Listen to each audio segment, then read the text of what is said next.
My name is Meron and this is a game of two halves.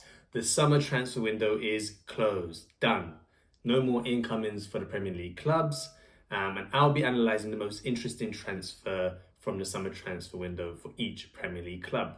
Now, that's not just the highest transfer fee, it could be a certain problem that the club were trying to solve. Maybe they've sold a player and tried to replace the player, and we'll see how that goes. But I'll be guiding you through each Premier League club and trying to figure out what is it that each player will bring. So we'll try and do this as a bit of a speed analysis. Try not to spend at least more than 1 minute on a club. Will be hard on some of them, given their transfer activity over the summer window.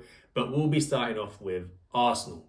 And first up is Raheem Sterling. So this was a late move by Arsenal at the end of the window. And I think the main question we want to know is, was it Chelsea or was it Raheem Sterling? Will he be an aid to the title race or will he be a detriment to the dressing room? So many stories about Raheem Sterling, but I think now we'll see what he does under another environment that he's probably used to with Mikel Arteta. And we've always seen Arsenal sort of front three, and Saka's kind of grown into that world-class player in terms of performances, goals, assists and output. But the rest of the sort of striker and left-wing role has been lacking a little bit, and the consistency hasn't been there. So this could be quite a great move for Arsenal. I think it actually will be a great move with Sterling on that left wing to replace Martinelli and Trossard as backups. The goal output, genuine threat. I think teams will be scared of Raheem Sterling on that left-hand side. And I think he'll have the freedom to roam. I think Calafiori will be more inside, tucked in, overlapping to create space for Sterling. So I think this could be a good move that works out. And next up is Amadou Onana for Aston Villa. Now, this one's an interesting one because it's one where Douglas Luiz has left and Amadou Onana has come in and sort of filled that similar position alongside Tielemans this season. But they're different types of players. They're not exactly the same. But Onana did impress me sort of in the Euros. He played in that number 6 role. I thought he'll be more of a number 8, box to box.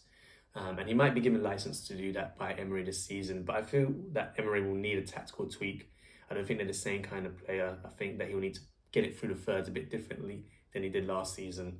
But if you look at the data, you can see Louis was more sort of that passer, technical ability, playing it through the thirds, able to manipulate the ball, keep the tempo going, box to box, was getting goals as well. But sort of the defensive side, the tackles, aerial duels won. You can see there's night and day between him and Onana. But I think that Onana will keep it a bit more simple, but will aid them in sort of the set piece situations potentially as well, which we've seen early on in the season.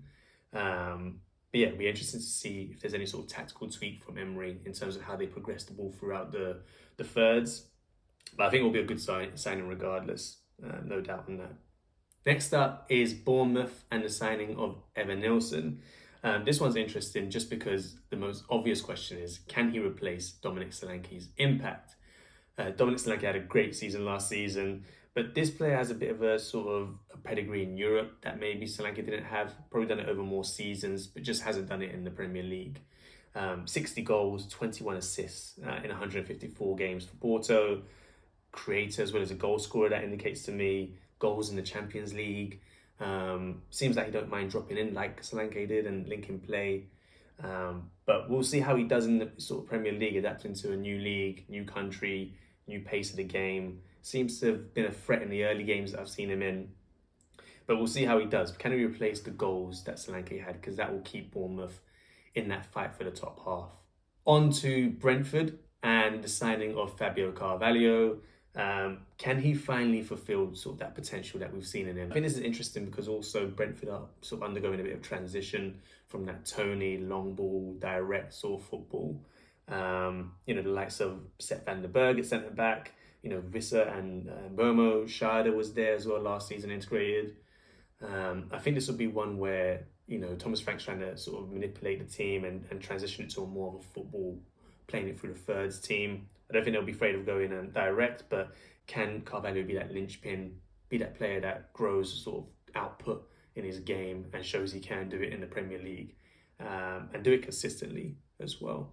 Next up is Brighton, and let's see if I can get this right, but it's the signing of Ferdi Kadioglu. Correct me if I'm wrong, but this is one where the the most obvious question to me is, how long will it take for a top six club to pay silly money to buy him from Brighton? For me, when I saw him at the Euros, if you see my tweets, he was a standout player, and he could be potentially one of the best signings of the summer. So comfortable being a right-footed player as left back, but can play right back. Seen him play in centre midfield as well. But he's one that I would call a footballer rather than a positional player. He's one that can carry the ball, so comfortable on it, can pass the ball through the thirds, can take players on. He's got a bit of everything from an attacking sense, and he's got the stamina to go with it. So it'll be interesting to see how he develops and where Brighton use him. Next up is Chelsea, and they signed, I think, 101 players. No, we'll joke there, but they signed numerous players this season. I lost count, but probably the main question that I would like to see answered is, have they found this number one, this goalkeeper that can be a mainstay for them, push them on towards the high echelons of the Premier League in the signing of Philip Jorgensen?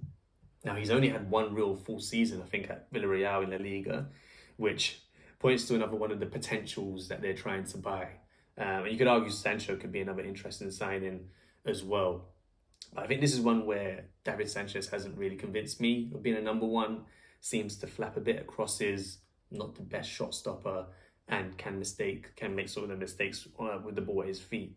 So can Philip Jorgensen, how soon will it be until he comes in, but can he sort of show the sort of solidity that they need at goalkeeper this season? Up to Crystal Palace and the signing of Daichi Kamada. And for me, to get this player on a free is a no-brainer, especially for someone like Glasner, who worked with him previously at Eintracht Frankfurt. I remember watching that team when I was my days as an analyst, and you could see the sort of late arrival to the box, his finishing ability, his technique in and around the box. I think he's there to maybe get sort of the goals and assists that Elise, had last season, but in a different way, probably more of a goal scorer arriving into the box than doing anything fancy outside the box. 13 goals, 10 assists under Glasner, 64 Bundesliga games over 2 seasons. I think if he can replicate anywhere near those numbers for Crystal Palace, that will be one of the signings of the summer in terms of value. Next up is Everton and the signing of Iliman Ndiaye. And I think I've said that right, but correct me again if I'm wrong there. But I guess the question here is, have Everton sort of found that regular, reliable, injury-free goal scorer? I don't think he'll play up front. I think Dominic Calvert-Lewin will still play up front when he's fit. I think he'll be sort of playing in that withdrawn role, but will Dyche move him out to the wing where he can come inside and link up with the likes of the midfielders and Dominic Calvert-Lewin. The goal he scored on that sort of EFL Cup debut, great close control, sort of dribbling ability to get past the player in that last move before the shift and shot. But can he do it at the highest level? Can he do it in the Premier League? Can he do that to Premier League class defenders? It wasn't the highest level of opposition in the EFL Cup. So yeah, interested to see, can he provide the goals that Everton need? Not just they will get them from Dominic Calvert-Lewin as and when, but can he supplement that to help Everton stay clear of danger? Fulham are next up, and it's probably the most obvious one, to be honest with you. It's the signing of Emile Smith-Rowe. Great signing, to be honest with you. The fact they're able to get him is probably down to injury status and not fulfilling that potential that he had at Arsenal. And I think that is probably the main question. Can he stay injury-free? And can he sort of be the main man now and lead sort of output for the team in goals and assists and chances created? That's probably what you would want to see from someone dropping down from that Arsenal level into Fulham. You're going to get probably not the striker you have there to finish off the chances, but if he's doing his job, linking play, rotating around the front three as well, I think it could be a great signing. But can he stay injury-free? And can he finally show what his potential was at Arsenal? Now on to Ipswich and the signing of Sammy Smodics. This is one where I saw him, obviously, I think, now that I'm a Newcastle fan, babe. I think we played Blackburn last season in one of the cup competitions, and he was a nightmare. He was a nightmare to deal with. Small, sharp, in the box. He's got good technique, good finishing ability, good running in behind. But can he do this and replicate that sort of championship form in the Premier League? Ipswich are going to need goals. They've got the lap up front. I think he's playing more off the wing in a 5-4-1 system. which I think will suit him a little bit better. I don't think you can play him up top. I think that's what the likes of Adam Armstrong have done previously, and they're too lightweight. They don't know how to hold up the ball, link play against sort of the top quality defenders. I think running in behind from those wide positions, getting forward in support of the lap, I think he'll do well. But can he get the sort of 5 to 8 goals that I think will be a good first season in the Premier League for him? That is part 1 done. Here's the full list of the first 10 Premier League clubs and their most captivating transfer.